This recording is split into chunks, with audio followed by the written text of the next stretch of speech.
না না, এ তুমি আমার রাজবাড়ির পুকুর, এটা তুমি জানো এটা রাজবাড়ির পুকুর, তো এটা কেড়ে ফেলাইবা তুমি? পুটলাটা ফেলাইছো করে বুঝছি তো। হ্যাঁ? কি এর পুটলা? আর ওই যে বালা হলো ঠাকুরের যে মালা হলো তারা পূজা করছিল। পুটলায় পুকুর মানুষ আর পরিষ্কার রাখে, আর তোমরা পুটলাটা এটা ফেলাই লাগে রে। এই যে বন্ধুরা দেখতে পাচ্ছেন, ওই যে দেখুন, আমি ভেবেছিলাম যে এখানে একটা ভিডিও বানাবো অন্যভাবে।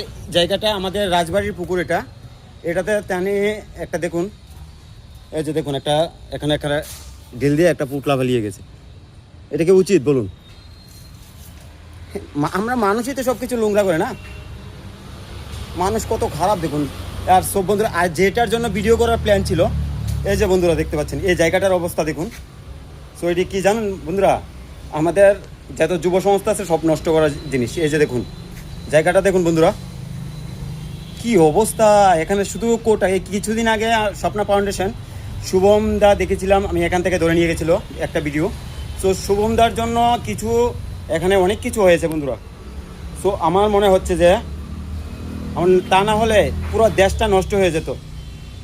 শুভম দার মতন মানুষ বলেই এখানে এতটুকু এই যে দেখুন, এই যে দেখুন এখানে শুধু এইগুলি কি জানেন, শুধু কোটা, ড্রাগস।